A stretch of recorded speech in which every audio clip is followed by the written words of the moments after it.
घटा है वचन, वेरी गुड, वचन, वचन मतलब वचन देना है।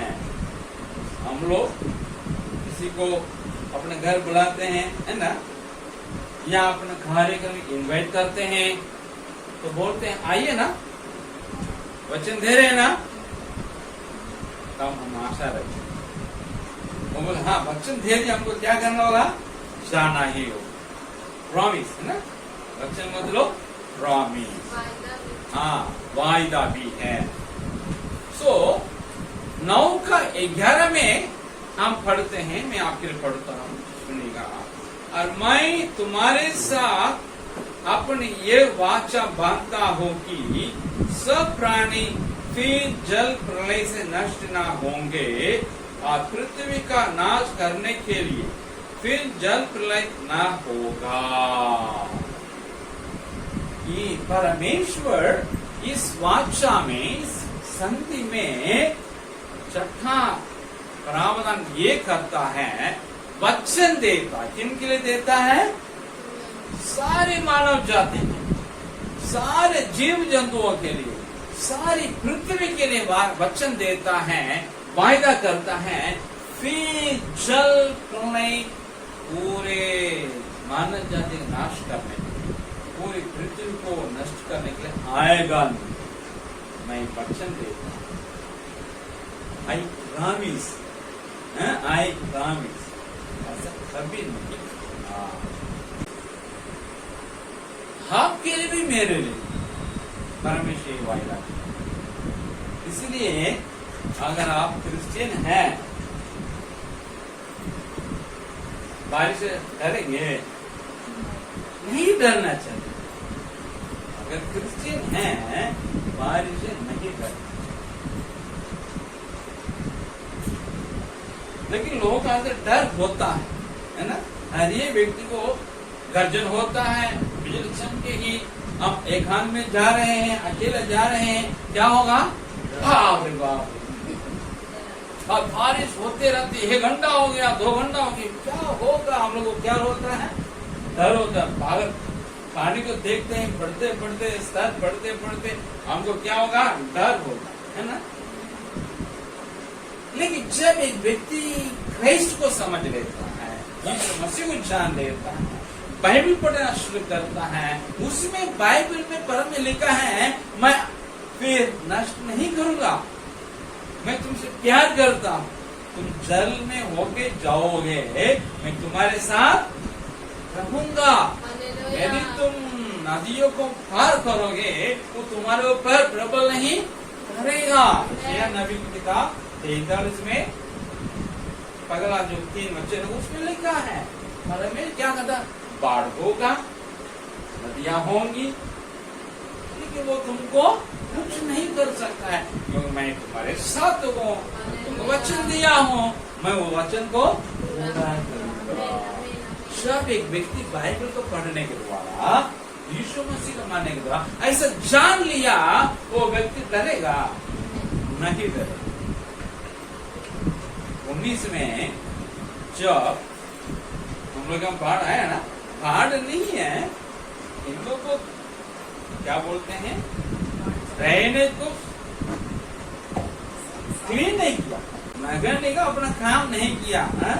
बारिश आ रहा है, बरसात आने वाला है, तो तैयार मतलब जो अंडरग्राउंड क्या बोलते हैं, नाला को साफ करना चाहिए, किया नहीं, तो नहीं करने की वजह जो बारिश के पानी की नीचे गिरा वो वहां जमा होने लगा, होते होते होते कितना हमको डूबने लगेगा। हम उसको देख के पगले नहीं गए, पगले मतलब बात नहीं कर, वो तो मैं बताऊंगा।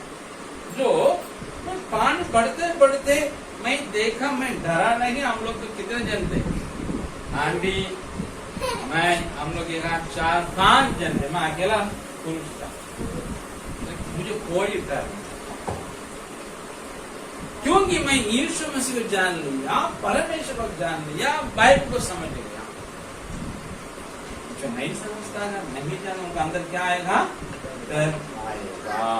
लेकिन परमेश्वर कहता है, मैं ऐसा कभी नहीं करूंगा, नहीं करता है, इसके लिए मैं गवाही हूँ। उत्पत्ति 6:5 पढ़िए कोई एक जन, दूसरा जन 8:21 ले लीजिए।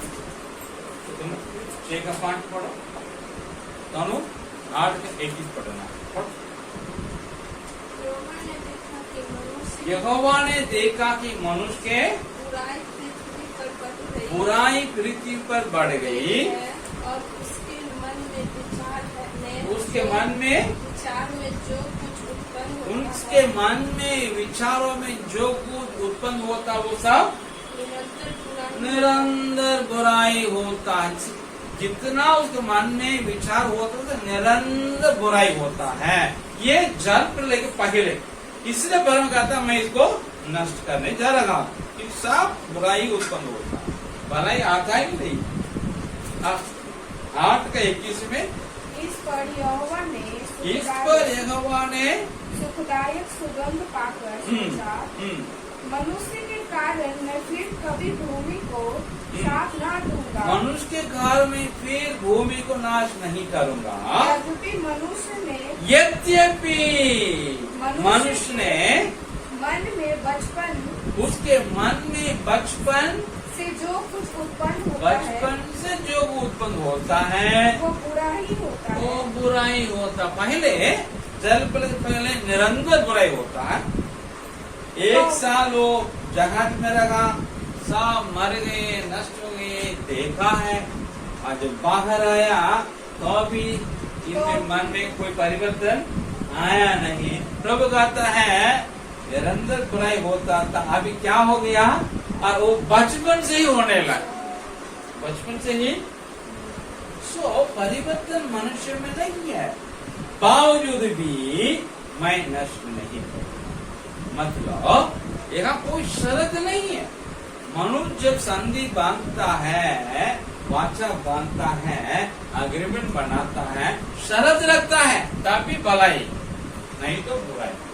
परमेश्वर जब वाचा मनुष्य के साथ सालों में सदैव के लिए बनाया, बांधा, उसमें कोई कंडीशन नहीं। ये व्यक्ति पहले भी ऐसा था, मैंने राज कर दिया, अभी भी ऐसा नष्ट नहीं करता। मैं प्यार करता हूँ, मैं प्रेमी, ये भी परमेश्वर है। आपको कोई शर्त नहीं। क्या समझ में आता है? परमेश्वर सच्चा है। परमेश्वर दयालु, निग्रहकारी, प्रेमी, इसलिए वाचा बांधा था। वचन दे रहा है, वो वचन को पूरा भी करता है, इसलिए वो सच्चा है। परमेश्वर जिसकी बात चर्चा बाइबल बताती है वो फेथफुल है, सच्चा है, विश्वास योग्य है, जिस पर आप और हम क्या कर सकते हैं? विश्वास रख सकते हैं, ईमान ला सकते हैं, उसका वो योग्य है। लेकिन संसार में देखिएगा, अधिकांश लोग क्या करते हैं? मानव जाति की बहुत बड़ी हिस्सा क्या करती है? सच्चा परमेश्वर की आराधना नहीं करते हैं। जो काल्पनिक पात्र हैं, जिनका कोई सबूत नहीं, जो ऐतिहासिक नहीं, जो ऐसा हुआ ही नहीं, लेकिन सब काल्पनिक है। ऐसे काल्पनिक देवी देवताओं को या काल्पनिक ईश्वरों को मानव बहुत बड़ी हिस्सा क्या करती है? दंडवत करती है, और ईश्वर का जो दर्ज है उसे उन्हें देता है। एक अज्ञा से करता होगा, नहीं तो जानबूझ के करता होगा। हाँ, ऐसा ही करेंगे। जैसे भी जानबूझ के या अज्ञा से, लेकिन बड़ी हिस्सा मानव जाति का काल्पनिक पात्रों को ईश्वर मान करके, ईश्वर का दर्जा दे करके दंडवत करता है। इसके बावजूद भी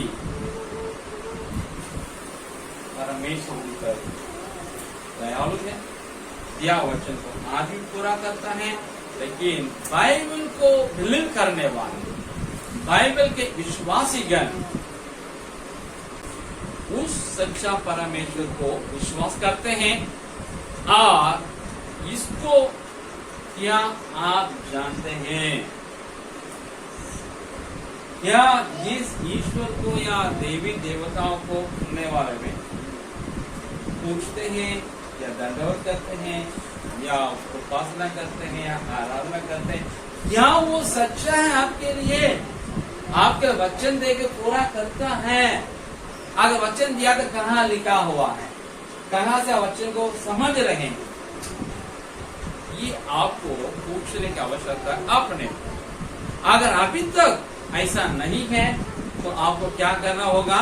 सच्चा परमेश्वर जिसने यीशु मसीह में प्रकट हुआ उसी को मोड़िए, सच्चा परमेश्वर को जानिए और आगे बढ़िए।